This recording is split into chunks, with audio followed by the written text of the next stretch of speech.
Hola a todos, nosotros somos Arciniega Carrera Aranzazú, Zenón López Luis Felipe, Montes Hernández Roberto y Torres Carranza Sebastián, alumnos del Instituto Politécnico Nacional de la Escuela Superior de Turismo.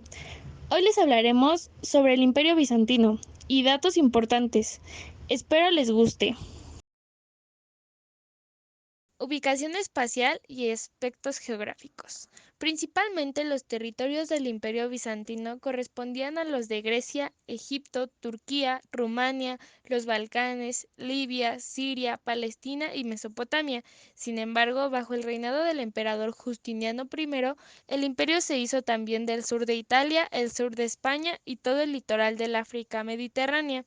Tuvo como capital a la antigua Bizancio, primero llamada como Nueva Roma y luego Constantinopla en honor al emperador Constantino I. Hoy se la conoce como Estambul. Sin embargo, estas fronteras fueron cambiando y fueron inestables, y hacia la época de la caída en el siglo XIII, bajo la invasión del Imperio Otomano, los territorios del Imperio Bizantino se limitaban a Grecia y Turquía. Estaba ubicada entre Europa y Asia, bien comunicada por el mar y por tierra con ambos continentes y también con el norte de África. Su ubicación geográfica le permitió continuar con su intenso comercio. Cosmovisión y cosmogonía. Para entrar a la cosmovisión del Imperio Romano de Oriente, la sociedad bizantina era profundamente religiosa. Todas las actividades cotidianas estaban estrechamente ligadas a la región, por ello los pleitos o querellas envolvían a todo el pueblo y creaban serios problemas políticos. Esto ocurrió, por ejemplo, con el monofisismo, una corriente religiosa que sostenía que Cristo poseía una sola naturaleza, que es la divina, y que contrariaba a la posición cristiana que invocaba la doble naturaleza de Cristo, humana y divina. En el siglo VIII se originó otra querella promovida por los iconoclastas. Estos sostenían que las imágenes religiosas o iconos llevaban a prácticas supersticiosas, porque se adoraban en ellas a la imagen representada y no al verdadero Dios. Además, los iconoclastas buscaban disminuir el poder económico y social de los monjes. A diferencia del monofisismo, los iconoclastas fueron protegidos y estimulados por algunos emperadores bizantinos. Este hecho provocó un distanciamiento entre monarcas y el Papa romano que se oponía a esta corriente religiosa. Este proceso culminó en la cisma de Oriente entre la cristiandad occidental y oriental en 1054, en tanto que a la primera aceptación como jefe espiritual al Papa de Roma, el Oriente reconoció como jefe supremo al patriarca de Constantinopla. La Iglesia de Oriente se llamó griego-ortodoxa. La principal figura de adoración son Dios y la unidad divina en sí. La Iglesia Ortodoxa se caracteriza por mantener, o al menos trata de hacerlo, las creencias de la Iglesia primitiva. De hecho, se dice que esta Iglesia viene de una sucesión no interrumpida de apóstoles desde Jesús hasta nuestros días actuales. Entre sus doctrinas encontramos la de la salvación por medio de la muerte de Jesús. Cristo, al hacerse hombre, murió por todos los pecados de la humanidad y al momento de su resurrección le otorgó a la humanidad la oportunidad de la vida eterna, la cual solo es alcanzada si se cree que Él es nuestro Salvador. También creía en la existencia del concepto de la Trinidad, que consiste en que Dios es tres y uno al mismo tiempo, que serían el Padre, Hijo y Espíritu Santo. Son tres personas diferentes y distinguibles, pero que comparten la misma naturaleza. Por lo tanto, solo son un solo Dios.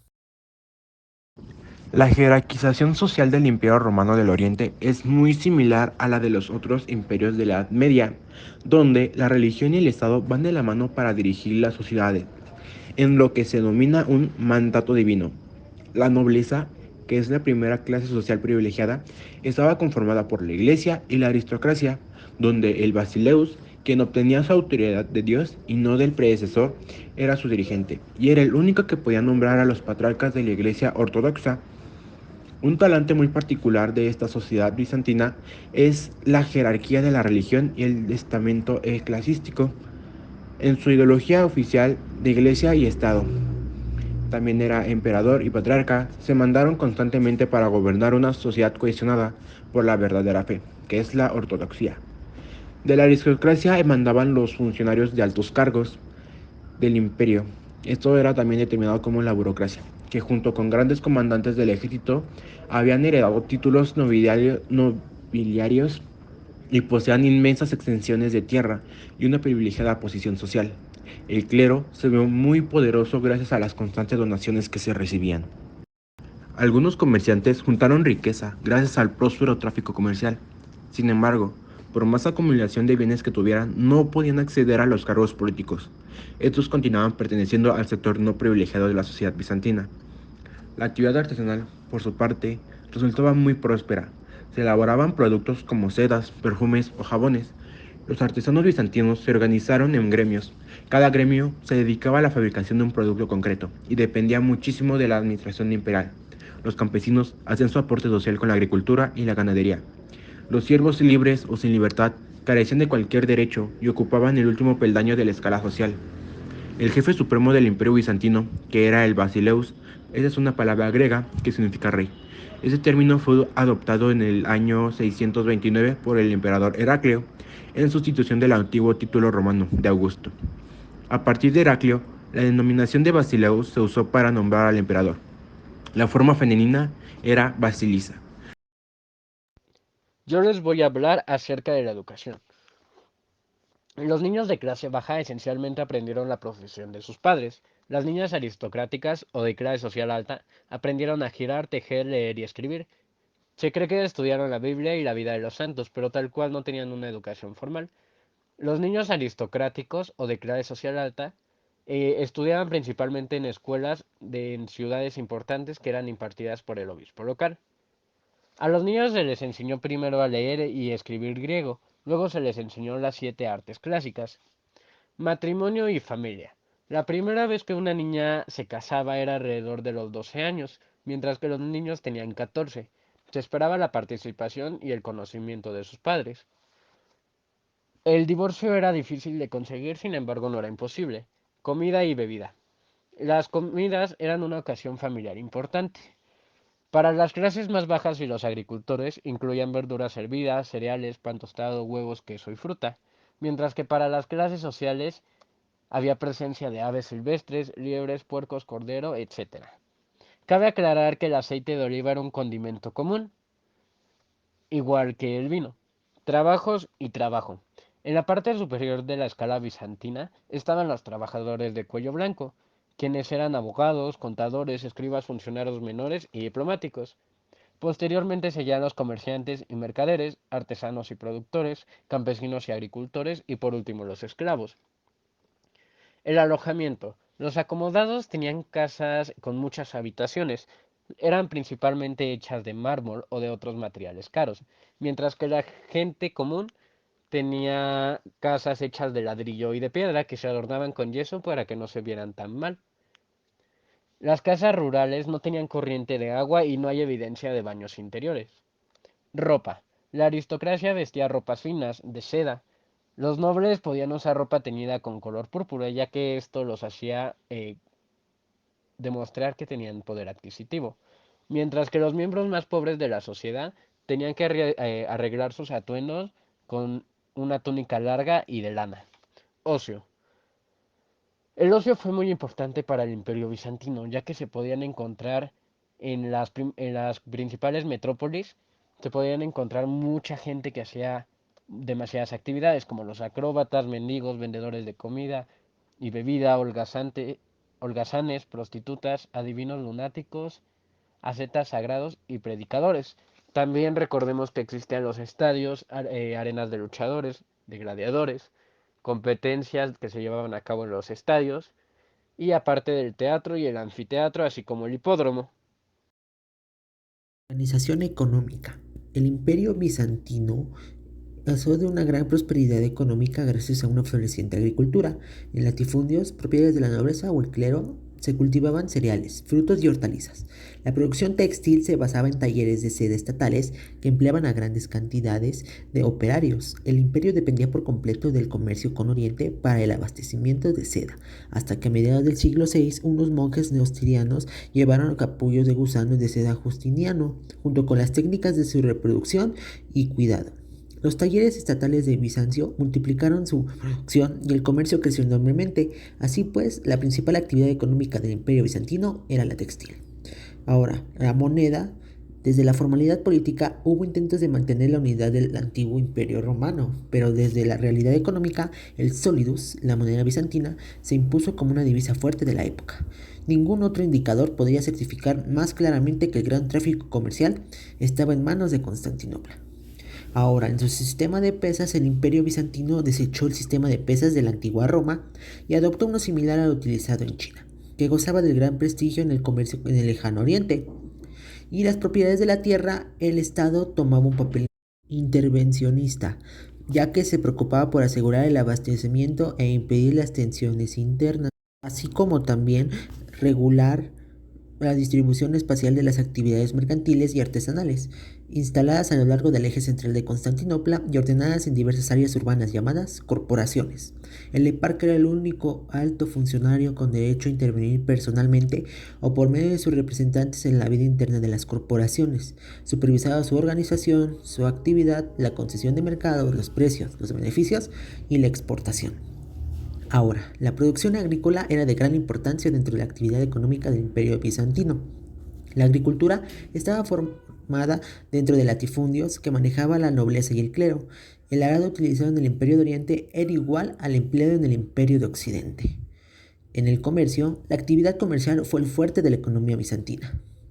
Básicamente existían tres grandes rutas que enlazaban la cuenca del Mediterráneo con el lejano oriente. Una, la más famosa, era la conocida como la Ruta de la Seda, de la que tantos viajeros dejaron testimonio, como fue el caso de Marco Polo.